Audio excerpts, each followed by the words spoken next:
The Care Bears, Sweet Dreams for Sally. Story by Amelia Hubert.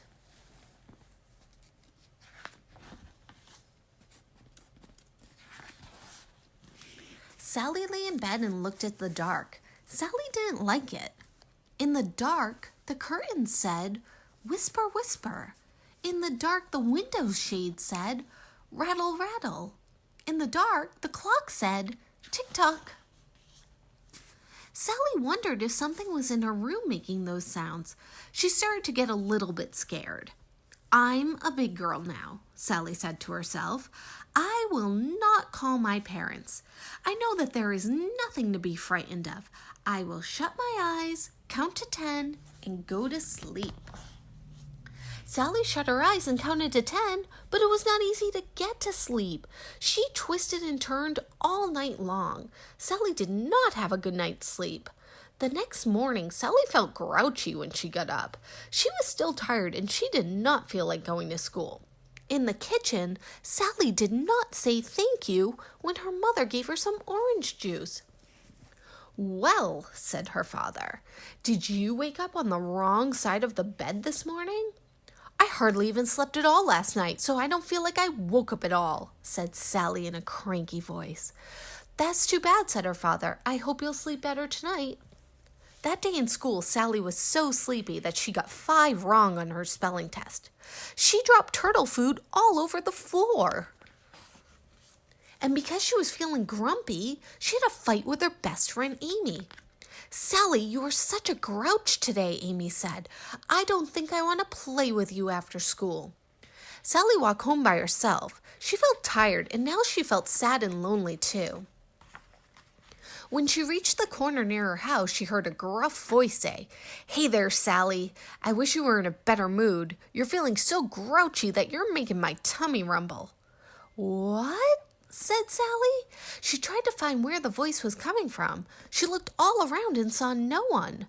Then she looked up, and there in the branches of a big oak tree was a little blue bear with a frown on his face and a rain cloud on his tummy. "My goodness," said Sally, "who are you? And how'd you know my name?" "My name is Grumpy Bear, and I know your name because I know the names of almost everyone who's feeling grumpy. I came to see you because you seem to have a bad case of grouchitis. I can tell because it's making my tummy rumble. Listen." And with that, Grumpy Bear floated down from his tree and pointed to the little blue cloud on his stomach. Sally put her ear to his tummy, and sure enough, there was a noise coming out of the cloud. It sounded like distant thunder. "Now, when my stomach starts rumbling, somebody really needs help getting rid of the grouchies. Why don't you tell me what the problem is?" Sally told Grumpy Bear how she had started to be afraid of the dark and how she felt grumpy all day because she'd gotten almost no sleep the night before.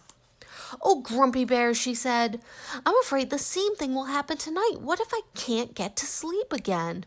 Grumpy Bear gave her a very ungrumpy smile and said, "Don't worry about a thing, Sally. I have a friend who lives in the same place that I do, the land of Care-a-Lot, and I'll bet he can help you with your problem."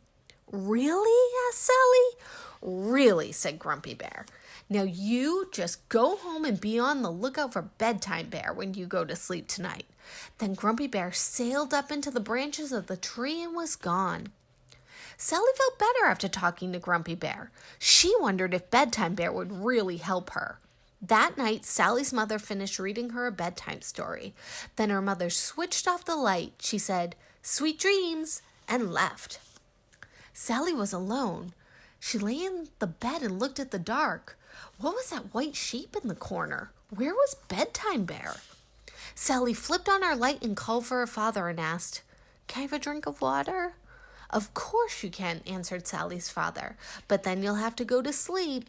After Sally's father brought her the water, he said, "Sweet dreams," and switched off the light. Sally flipped on the light again and called for her mother and asked, "Can I have a goodnight kiss?"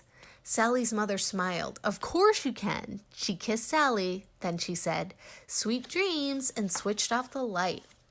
Now Sally had been given everything that she needed, a bedtime story, a drink of water, and a goodnight kiss. But all that was not enough. It was dark and Sally didn't like it.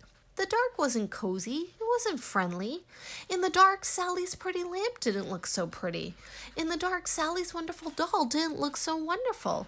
Where was that bedtime bear? She was starting to feel scared again. All of a sudden, something landed on her bed. Sally sat right up, and there, at the end of her bed, was a bear with a moon on its tummy. "Are you Bedtime Bear?" Sally asked. The bear winked and said, "You bet your buttons I am. Grumpy Bear sent me." "Do you really live in a place called Carolot?" "Right you are. At least that's where I live during the day. But just remember that when the moon comes peeking in your window at night, I'm usually around somewhere making sure that someone gets a good night's sleep. Now I know that you're starting to feel afraid of the dark, but I think I can help you if that's all right with you." "I'd love it," Sally said. "Well, first of all, I want to show you that there is nothing to be afraid of. See, your lamp and your doll are just like they always were.